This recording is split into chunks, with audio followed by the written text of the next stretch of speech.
우리가 이제 새해 조금 전에도 저희가 새해 복 많이 받으시라고 인사했는데 우리 새해 인사가 참 좋은 것 같습니다. 설 인사가 좋은 것 같아요. 왜냐하면 이렇게 복을 빌어주는 게 복 받으세요라고 복을 빌어준다는 것 자체가 당신이 가지고 있지 않은 복인데 하늘로부터 어딘가로부터 그 복이 좀 공급됐으면 좋겠습니다 라는 소망을 담은 인사하지 않습니까? 그러니까 본질적으로 이렇게 복을 빈다는 것 자체가 그 복을 줄 대상이 있다는 걸 인정하는 행위이기도 한 겁니다. 그래서 저도 우리 이 자리에 계신 우리 성도님들 또 흩어져 계신 우리 성도님들 모두가 정말로 하나님 안에서 좀 복을 받으시는 은혜가 기쁨이 있으시면 좋겠습니다. 우리 귀한 성도님들 하나님의 자녀된 복을 누리시기 바랍니다. 아멘. 이 복을 아멘 하셔도 되죠. 우리 성도님들 하나님의 자녀된 복을 풍성히 누리시기 바랍니다. 그리고 또 예수 그리스도를 믿는 그 믿음 안에 있는 복을 누리시기 바랍니다. 그리고 또 하나 우리 세우신 교회 성도됨의 복도 또 누리셨으면 좋겠습니다. 이렇게 복을 우리가 서로 빌어주고 하는 거 너무너무 좋은 거잖아요. 그래서 오늘은 좀 복에 관한 이야기를 말씀하고 같이 연관지어서 생각해 보려고 하는데요. 한 3가지 질문을 제가 좀 드리면서 말씀을 좀 보려고 합니다. 첫 번째 질문 같이 한번 읽어보실까요? 시작. 복을 바라는 게 잘못인가? 여러분, 복을 바라고 빌어주는 게 잘못일까요? 네, 제가 이렇게 물어보면 좀 이제 약간 좀 이제 뭔가 선뜻 대답하기 조금 주저하시는 경향들이 생기셨는데, 한국 교회를 진단하는 또 한국 교회 기독교인들의 문제점을 진단하는 내용들을 보면 아주 자주 등장하는 표현이 있습니다. 제가 청년 때도 이야기를 많이 들었거든요. 뭐냐면 한국 교회는 한국의 그리스도인들은 기복신앙이 잘못됐어. 그런 얘기 들어보셨죠? 기복신앙. 그래서 기복이라는 게 이 기복신앙이라는 이제 표현이 이게 기독교인들의 한국 교회에 잘못된 거다라는 그런 표현을 많이 들었는데요. 정확하게 말하면 기복신앙이라는 이 표현은 기독교만의 것은 아닙니다. 그러니까 기독교 용어는 아니라는 거예요. 뭐냐면 이 기복이라는 게 뭐냐면 여러분 재수라는 거 알죠? 재수가 좋다, 재수가 안 좋다, 나쁘다 얘기하는 재수라는 게 뭐냐면 재물이 생기거나 좋은 일이 있을 운수가 재수거든요. 그러니까 기복신앙이라는 건 뭐냐면 이 재수를 빌어주는 거예요. 재수가 좋기를 바라는 겁니다. 그래서 재수가 좋기를 바라면서 사람들이 하는 행동들이 뭐가 있습니까? 한번 생각해 보세요. 보면 어떤 사람은 굿도 하고 어떤 사람은 부적도 하고. 제가 깜짝 놀랐어요. 기독교인들 중에도 점치고 또 부적 쓰고 뭐 이렇게 하는 분들 꽤 있다고 그러던데요. 날짜도 받고. 날짜 받잖아요. 무슨 뭐 이사 가는 날짜 받고. 뭐 문화적으로 그럴 수밖에 없는 지역도 있다고 합니다. 제주도 같은 데는 그렇다고 해요. 뭐 이런 것들 다 우리가 생각할 때 미신이다, 샤머니즘, 뭐 토테미즘, 뭐 미신이라고 그렇게 얘기하는데, 그런데 여러분, 그런 미신적인 것들만 있습니까? 명절에 차례 지내는 거 사실은 엄밀하게 말하면 조상신에게 기복하는 겁니다. 조상신에게 기복하는 거예요. 그래서 저희가 명절 가정예배지 드리는 건 그렇게 조상신에게 복을 비는 그런 행동 말고 함께 모여서 가족들 예배 드리시는 걸로 대체하시면 좋겠습니다 해서 저희가 준비해 드리는 거잖아요. 산신이 됐던 조상신이 됐던 뭐 부처님이 됐던 심지어는 하나님이 됐던 어떤 그 대상이든지 재물, 재수, 목숨 이런 것들을 좋은 일들을 만들어주길 바라면서 복을 비는 행위가 기복이라는 거죠. 그래서 어떤 교수님이 이제 기독교인의 기복신앙에 관해서 뭐 이런저런 얘기하시는 거 제 강의를 한번 들은 적이 있는데 그분이 이 기복신앙은 모든 종교가 다 가지고 있는 거니까 그러니까 기복신앙이란 말 쓰지 말고 차라리 그냥 기독교 개신교에서는 번영신학이라고 하자. 번영신학이라는 게 뭐냐면 이제 미국에서부터 이렇게 들어온 건데 영어로 쉽게 표현하면 뭐냐면요. Health and Wealth Gospel이에요. 건강과 부를 위한 복음인 거예요. 그런 것들을 이제 추구하는 신앙이 잘못된 거다라고 굳이 구분하시는 분이 있는데 뭐 그냥 거기서 거긴 것 같아요. 어쨌든 건강과 부, 재수를 비는 것 유사한 점이 많이 있는데 그렇게 복을 비는 기복신앙이 문제라고 얘기하지만 여러분, 그러면 정말로 그리스도인들이, 기독교인들이 복을 바라는 게, 복을 비는 것 자체가 잘못된 걸까요? 그렇지 않다는 겁니다. 그렇지 않아요. 무슨 얘기냐면요, 성경 안에 보면 복에 관한 이야기가 굉장히 많이 나와 있어요. 창세기도 보면요, 하나님이 세상을 창조하시면서 복에 관한 이야기를 하세요. 그리고 뭐 성경의 모세오경뿐만 아니라 구약 성경에 많은 이야기가 어떤 사람이 하나님에게 복을 받은 이야기가 나오거든요. 그러면 구약에만 있었던 얘기입니까? 아닙니다. 예수님께서도 신약 성경에도 보면 예수님도 복을 엄청나게 많이 얘기하신 적이 있어요. 대표적인 게 뭡니까? 대표적인 거? 예수님이 복 얘기 많이 하신 거? 팔복. 아니, 한 번에 8번이나 복이 있다가, 어떤 사람이 복이 있다 8번이나 말해서 팔복이라고 이름까지 특별히 붙여서 얘기하지 않습니까? 그래서 우리가 하나님께 받아야 되는, 또 빌어야 되는, 하나님으로부터 공급받아야 되는 복이 분명히 있다라는 겁니다. 그리고 반대로 우리를 속이는 가짜 복도 있다는 거예요. 그래서 오늘 말씀은 진짜로 우리가 추구해야 되는 복이 뭐고, 또 반대로 우리를 실망과 좌절케 만드는 가짜 복은 무엇인지, 그 오늘 성경 말씀, 시편 말씀을 가지고 좀 같이 봤으면 좋겠는데요. 오늘 읽었던 시편 73편 말씀이 원래는 다 읽어야 돼요. 다 읽어야 되는데 너무 길어서 중간부터 읽었거든요. 근데 이 시편 73편은 아삽이라는 사람이 쓴 시입니다. 아삽이 누구냐면, 다윗이 하나님 예배하는 일을 위해서 3명의 어떤 이제 전문가들을 세우는데 그 중에 한 사람이에요. 그래서 시편을 여러 개를 썼는데, 여러분, 그렇게 하나님 예배하는 것을 위해서 세워진 사람이 쓴 시편, 그러면 다 그냥 하나님 좋다고 감사하다고 노래하는 그런 시만 있을 것 같잖아요. 그런데 아니에요. 오늘 이 시가 그런 내용이 아니라는 겁니다. 아주 어려운 얘기예요. 복잡한 얘기, 무거운 주제를 담고 있습니다. 무슨 얘기냐면, 하나님이 정말로 계시다면 이해되지 않는 인간의 삶의 교뇌가 정말 너무나 이 세상 안에 많다라는 거죠. 그런 것들을 다루고 있는 시인 겁니다. 그래서 오늘 본격적으로 그 내용을 한번 살펴봤으면 좋겠는데요. 이 질문을 가지고 이 시의 전반부를 좀 봐야 되는데, 두 번째 질문 한번 같이 한번 읽겠습니다. 시작. 하나님이 정말 선하신가? 하나님이 정말 선하신가라는 질문을 이 시가 하고 있다는 거예요. 여러분, 하나님 정말 선하십니까? 이거는 또 왜 이렇게 돼요? 하나님 정말 선하십니까? 네, 아멘이죠. 우리가 그렇게 대답한단 말이에요. 근데 이 시인도 똑같이 그렇게 시작을 해요. 똑같이 시작합니다. 1절 말씀입니다. 한번 같이 한번 읽어보겠습니다. 시작. 하나님이 참으로 이스라엘 중 마음이 정결한 자에게 선을 행하시나? 하나님이 참으로 이스라엘 중 마음이 정결한 자에게 선을 행해 주신다. 하나님이 자기 백성들 중에서 선한 자에게, 마음이 깨끗한 자에게 복을 주신다라는 거예요. 여기서 선이라는 단어가 뭐냐면, 아마 이제 교회 좀 다니셨던 분들은 한 번 정도는 들어보셨을 거예요. 히브리 말로 토브. 들어보신 적 있죠? 토브가 뭐냐면 좋은 것, 아름다운 것, 선한 것이 토브라는 단어거든요. 근데 이 단어가 쓰인 곳이 있어요. 많이 있는데, 대표적인 게 하나님이 세상을 다 만들고 첫째 날 만드시고 다 만드시고 마지막에 하나님이 어떠셨죠? 보시기에 좋았더라. 그게 바로 토부입니다. 그냥 조금 좋고 예뻐 보이고 이런 정도의 수준의 것이 아니라, 하나님이 계획하시고 의도하신 대로 완성이 된 상태, 얼마나 선하겠습니까? 완벽하겠습니까? 아름답겠습니까? 이 상태가 토부, 선한 상태라는 거예요. 그러니까 하나님이 마음이 정결한 사람들, 하나님의 백성들을 좋아하시고 그들에게 좋은 것을 주시고 선한 것을 주시는 분이시라는 겁니다. 여러분, 하나님 그런 분이신 줄 믿으시기 바랍니다. 아멘. 하나님 정말 그런 분 맞으십니다.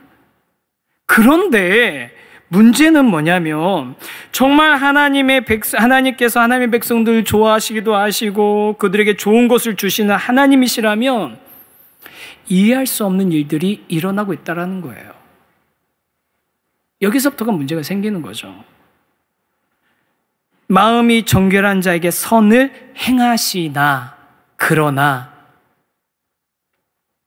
2절입니다. 2절 한번 같이 읽겠습니다. 시작. 나는 거의 넘어질 뻔하였고 나의 걸음이 미끄러질 뻔하였으니. 하나님이 그렇게 선한 분이신 줄 알았는데 지금 이제 주변에서 일어난 일들을 보니까 내가 거의 미끄러질 뻔했대요. 넘어질 뻔했대요. 무슨 얘기입니까? 우리식으로 바꾸면 시험 들었다고 그러죠. 나 시험 들었어. 나 교회 더 이상 못 다닐 것 같아. 이런 상태에 빠졌다는 거예요. 왜냐하면 마음이 청결한 자들이나 의인한테 하나님이 선하게 행해 주시고 그들에게 토부, 좋은 것으로, 완전한 것으로 주신다라고 믿고 있었는데, 그러나 실제로 보니까 어떤 사람들이 이 형통을 누리냐면요, 악인들이, 오만한 사람들이 형통하기 때문이라는 겁니다. 악인과 오만한 사람들이 누리는 형통이라는 단어가 뭐냐면 히브리어로 샬롬이거든요. 이것도 들어보신 분들이 있으시죠. 샬롬, 평화, 또 막 인사할 때 뭐 샬롬 이렇게 하잖아요. 이 샬롬이라는 게 뭐냐면 그냥 단순히 사이좋게 지내자 그런 뜻이 아니에요. 어디 하나 모자랄 것이 없이 완전하게 구비된 하나님께서 완전하게 만들어 회복시켜 놓은 상태를 그런 그 샬롬이라고 하는데, 여러분 이 샬롬의 상태를 누가 누린다고요? 의인이 누리는 게 아니라 악인들이 누리고 있다라는 거예요. 그러니까 내가 지금 넘어지게 생긴 겁니다. 미끄러지게 생긴 겁니다. 신앙 잃어버리게 생긴 거예요. 교회 이러면 내가 교회 다닐 이유가 없지 않나? 그런 의심이 막 들기 시작하는 거죠. 그러면서 도대체 악인에게 어떤 일들이 일어나는지를 4절부터 12절까지 쭉 설명하거든요. 길어서 아까 안 읽는다고 해놓고 이거 다 읽어야 돼요, 사실은. 이렇게 하면 처음부터 읽지. 4절부터 12절 한 절씩 저희가 다시 한번 읽는데, 여러분 주의하실 게 있어요. 우리가 이렇게 같이 교독을 하다 보면 내용을 보지 않고 그걸 갖다 읽어내는 것만 집중할 수 있거든요. 근데 이번에는 내용을 좀 집중하면서 읽으셔야 됩니다. 한 절씩 좀 같이 읽겠습니다. 제가 먼저 읽습니다. 악인들에 관한 이야기예요. 그들은 죽을 때에도 고통이 없고 그 힘이 강건하며, 사람들이 당하는 고난이 그들에게는 없고 사람들이 당하는 재앙도 그들에게는 없나니, 그러므로 교만이 그들의 목걸이요 강포가 그들의 옷이며, 살찜으로 그들의 눈이 솟아나며 그들의 소득은 마음의 소음보다 많으며, 그들은 능욕하며 악하게 말하며 높은 데서 거만하게 말하며, 그들의 입은 하늘에 두고 그들의 혀는 땅에 두루 다니도다. 그러므로 그의 백성이 이리로 돌아와서 잔해 가득한 물을 다 마시며 말하기를 하나님이 어찌하랴 지존자에게 지식이 있으랴 하는도다. 같이 읽습니다. 볼지어다 이들은 악인들이라도 항상 평안하고 재물은 더욱 불어나는도다.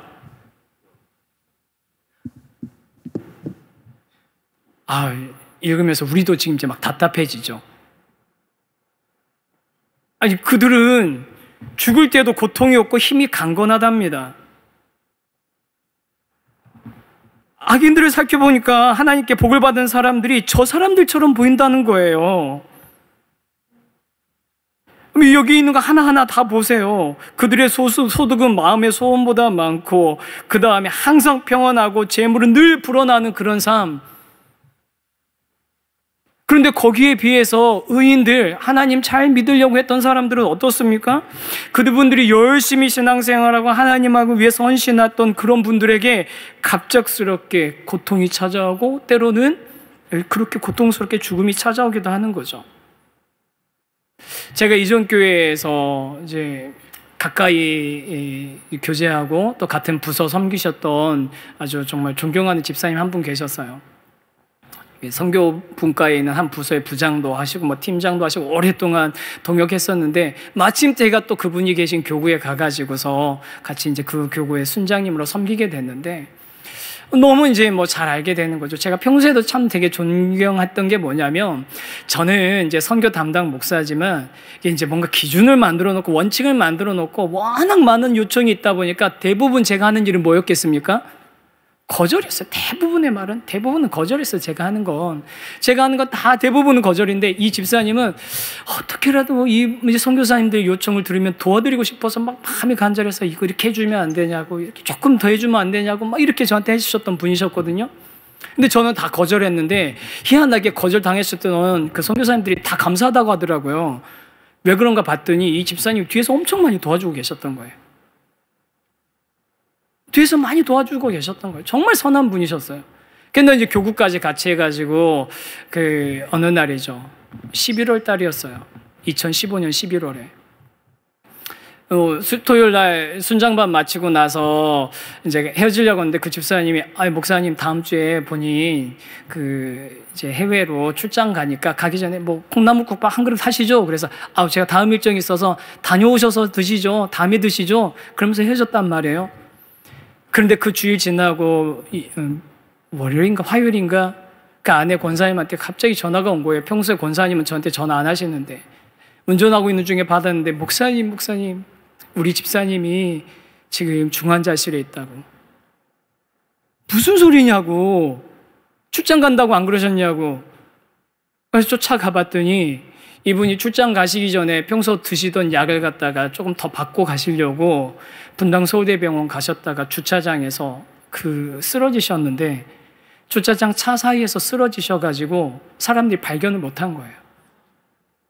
골든타임을 지나가가지고 발견하게 된 거죠. 그래서 중환자실로 들어가셔서 거기서 며칠간 사경을 헤매셨는데 결국은 돌아가셨거든요. 그 돌아오는 주일에 돌아가셨어요.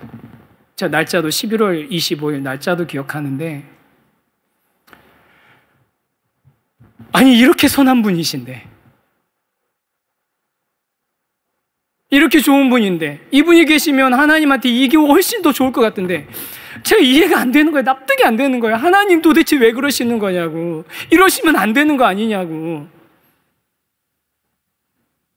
그렇게 소리를 지르면서 하나님한테 기도를 했었거든요. 너무 답답해서 저뿐만 아니라 많은 동역자들이 그렇게 답답하면서 기도를 했었거든요.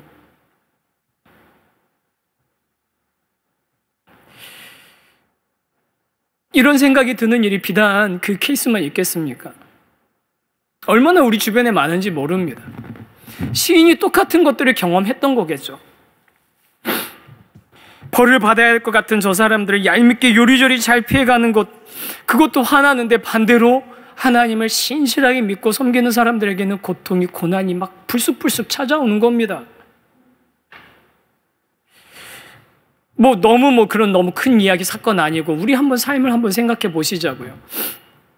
제자 훈련도 하시고 봉사도 하시고 사역도 하시는 분들이 그렇게 훈련받고 봉사하고 사역하시느라고 자기 자녀도 때로는 잘 못 챙길 때도 있고 다른 사람 섬기느라고 자기 가족 잘 못 돌보는 분 때도 있고 재테크도 잘 못하고 그러면서 사실 수 있단 말이에요.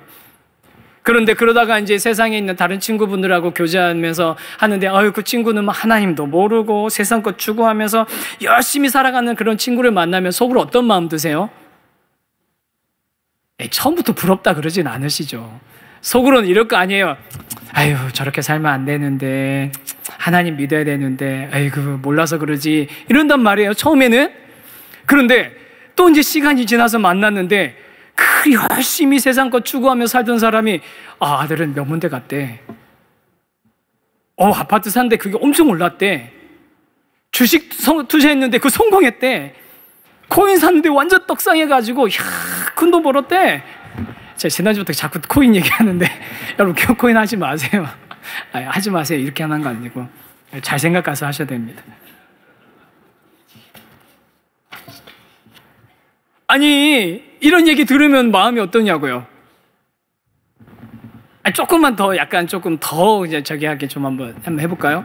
이게 또 만나가지고 막 이런저런 수다 떨고 있는데 그 친구가 얘기하는 거, 나 다리 아파 죽겠어 그러는 거예요. 왜? 무슨 일 있었는데 나 어제 그 백화점에 신상 나왔다고 해서 그 가방 사러 갔는데 고르는데 시간 너무 걸리는 거야. 그래갖고 내 옷이랑 나랑 딱 맞는 거 고르는데 몇 시간 동안 너무 고생했다.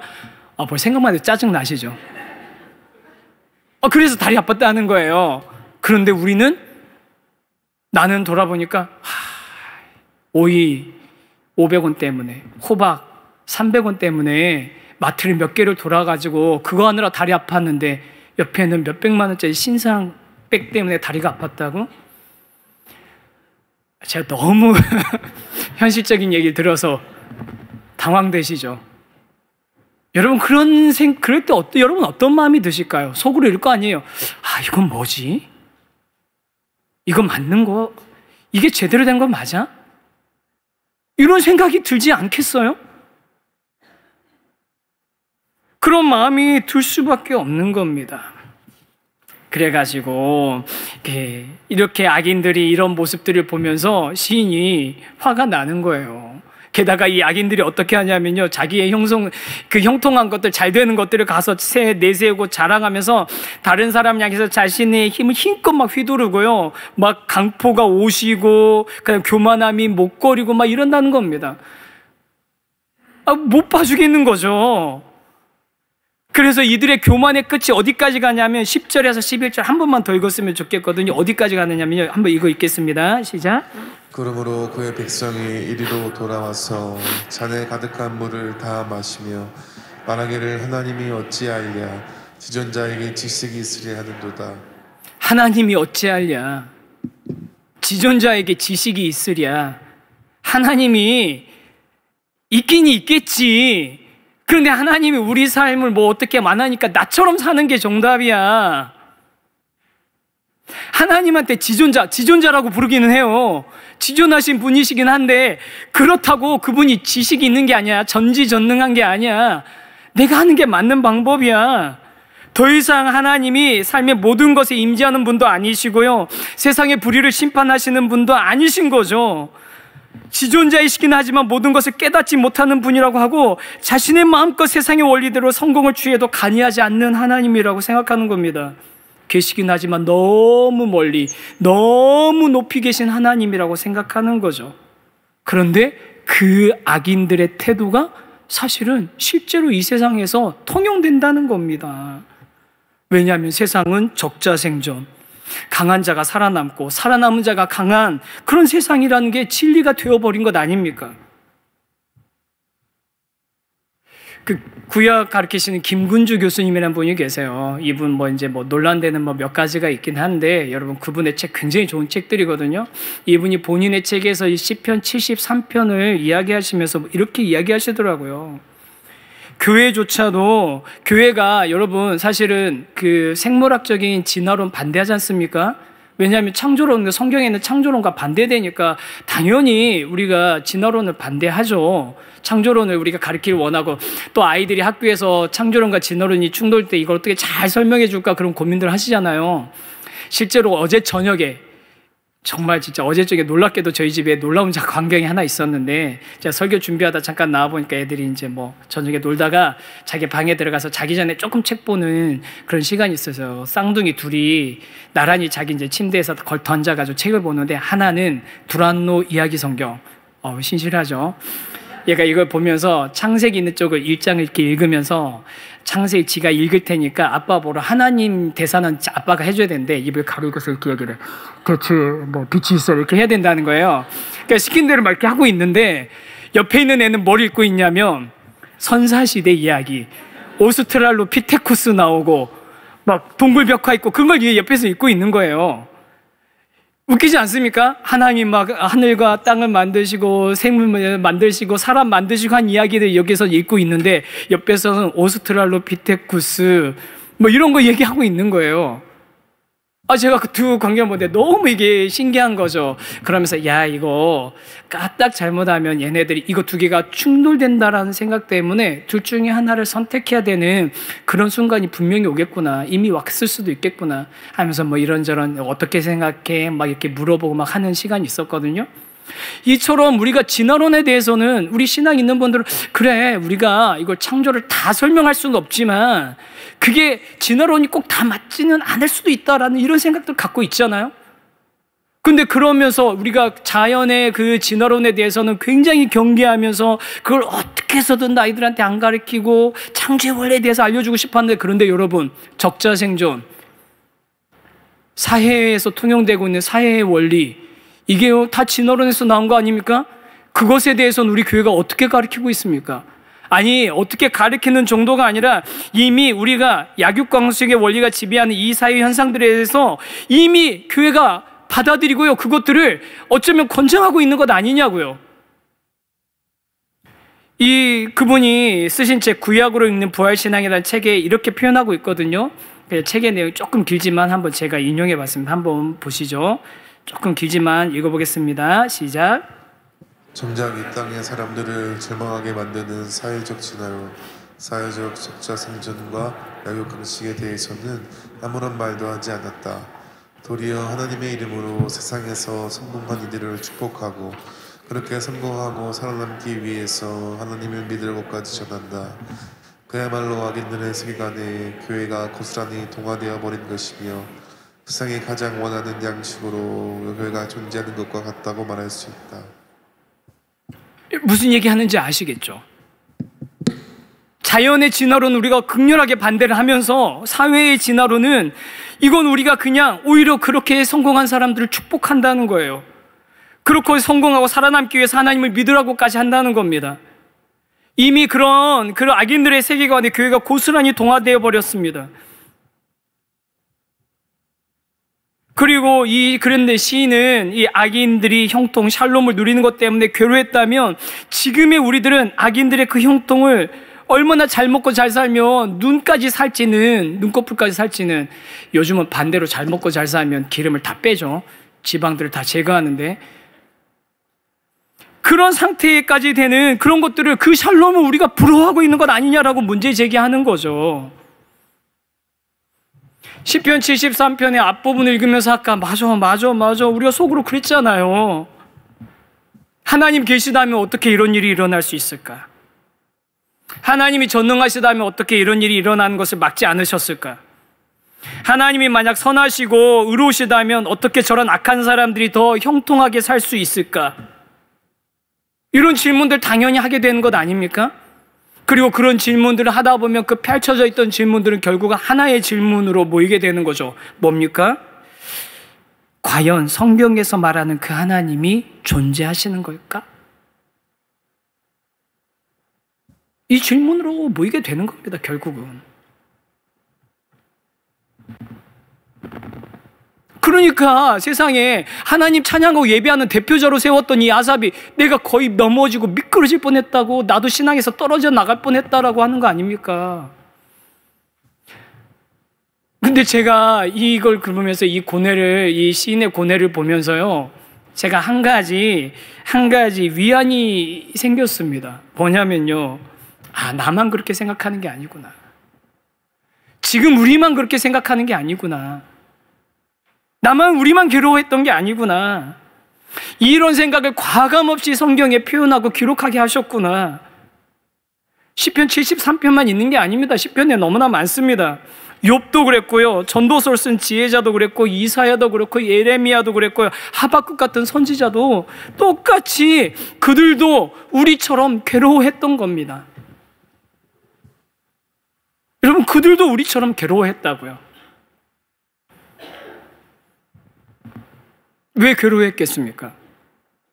답이 쉽게 나왔으면 괴로워했겠습니까?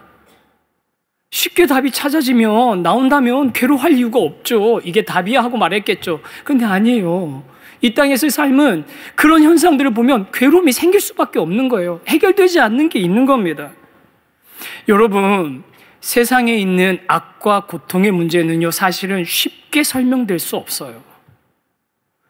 설명한다고 설명이 되어지지 않습니다. 그리고 어설프게 설명하면요, 오히려 그 고통을 당하고 있는 사람에게요, 오히려 더 큰 상처를 줄 수 있습니다. 다른 사람의 삶에 갑자기 들이닥친 악과 고통의 문제, 여러분, 우리가 해석해 주려고 하면 안 돼요. 해석해 줄 수 없어요. 여러분, 우리 제자훈련 이번에 하실 분들 필독서 중에 그 목록 보시면 고통에는 뜻이 있다. 옥하는 목사님 책인데요.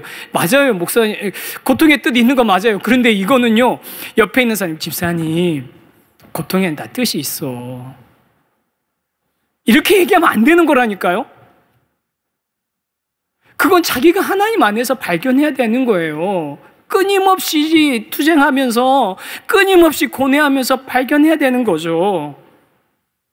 여러분, 어떤 고통들은요, 다른 어떤 것으로 보상해줘도 그 고통이 상쇄되지 않는 것들도 있어요.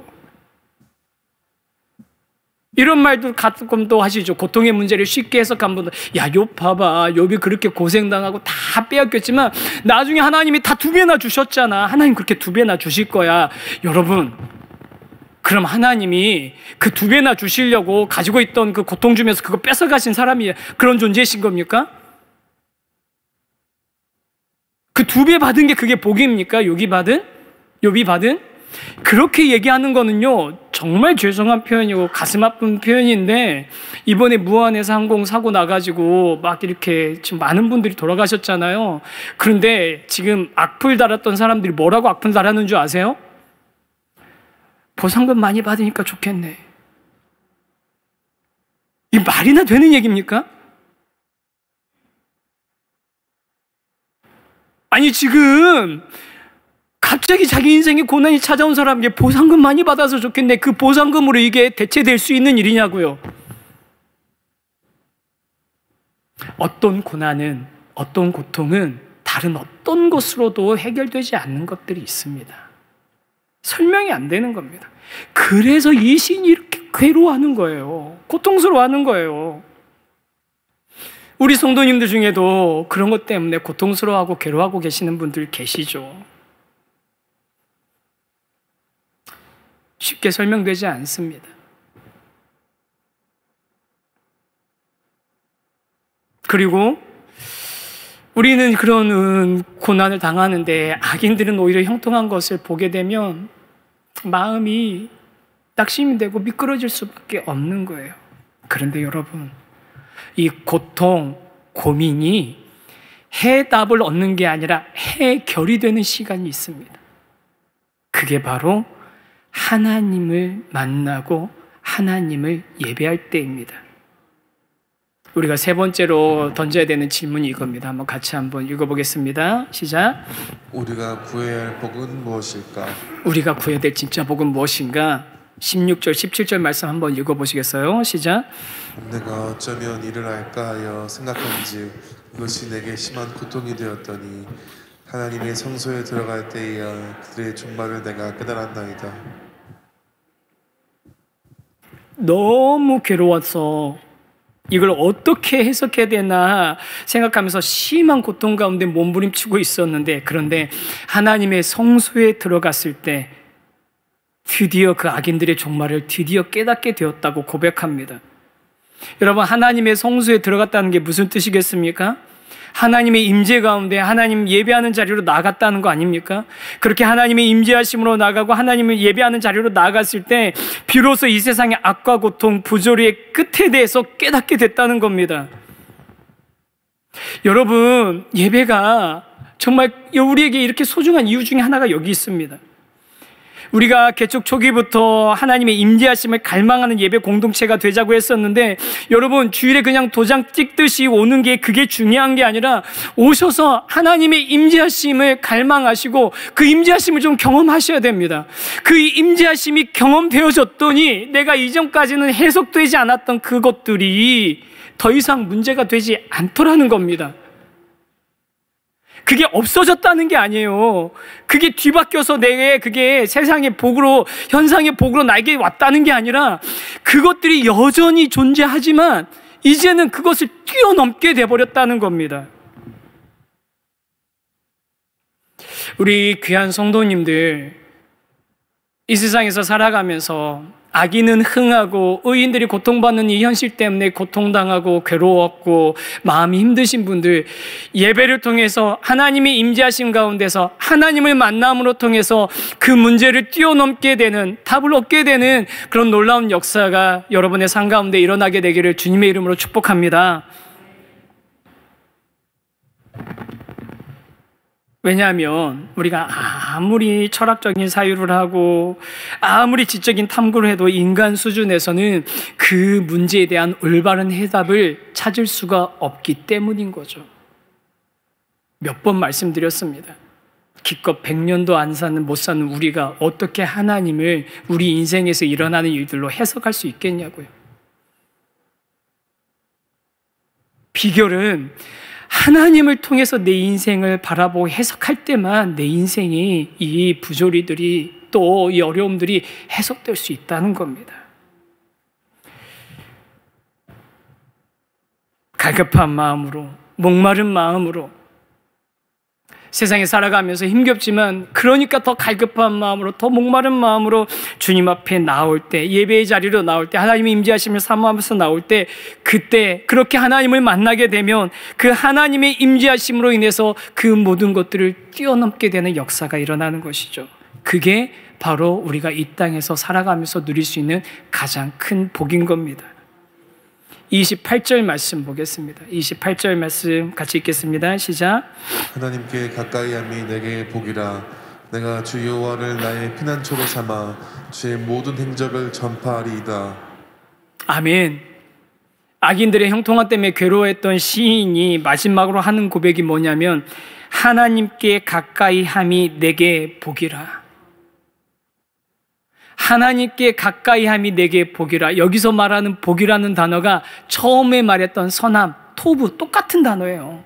시작과 끝을 똑같은 단어로 하는 겁니다. 진짜 토브, 가장 선하고 가장 좋은 것, 진짜 복이 뭐냐, 아름다운 것, 진짜 복이 뭐냐면 세상 사람들 볼 때는 잠깐 헷갈렸었는데, 세상 사람들 볼 때는 잠깐 억울했었는데, 그 세상 사람들이 잘 되는, 악인들이 잘 되는 거 보면서 이해되지 않았었는데, 이제 하나님을 예배하는 자리에 하나님의 임재하심을 경험했더니 다시 제정신이 돌아왔다는 겁니다. 잘 먹고 잘 살고 풍족하게 누리고 건강하고 안정적인 게 복이 아니라 하나님 자체가 진짜 복이라는 거예요. 하나님이 그래서 내 곁에 있는 게 그게 진짜 복이라는 거예요. 다른 조건들과 상관없이 이게 진짜 복이고, 우리가 바라야 되는, 우리가 빌어야 되는 복이 바로 이 하나님이 우리에게 가까이 하는 그 하나님을 우리가 얻게 되는 그것이 진정한 복이라는 것을 저와 여러분이 확신했으면 좋겠습니다. 여러분, 이번 설에 세배 받으실 거잖아요. 받으시는 분들 받으시면서 덕담해 주시죠. 야, 우리 대학 가라, 우리 결혼해라, 뭐 이런 덕담 좋습니다. 감사합니다. 그런데 여러분, 그 덕담 말고 이번 설에는요, 그래, 올 한 해는 정말 하나님하고 가까이 그렇게 보냈으면 좋겠다. 하나님과 가까이 하는 복을 누렸으면 좋겠다. 그렇게 덕담해 주시면 좋겠습니다. 아멘이시죠? 예, 세배 받으시는 분들 꼭 그렇게 하시는 겁니다. 세배 하시는 분들, 우리 어르신들에게 건강하세요, 뭐 이런 다 좋습니다. 맞습니다. 그것도 이 세상에서 바라는 복들 많은데 그것 말고 더 진짜 복, 올 한 해는 하나님하고 가까이 지내시는 그런 한 해 되시면 좋겠습니다 라고 진짜 복을 빌어주시는 그런 설날 되시면 너무 좋지 않겠습니까? 우리 귀한 성도 여러분, 우리가 바라야 되는 복이 있습니다. 우리가 빌어야 되는 복이 있습니다. 우리가 기다려야 되는 복이 있습니다. 바로 하나님을 가까이 하는 것입니다. 그 진짜 복을 누리시고 그 진짜 복 때문에 풍성한 그런 기쁨을 누리시는 올 한 해, 그리고 특별히 이번 설 명절 되시기를 주님의 이름으로 축복합니다.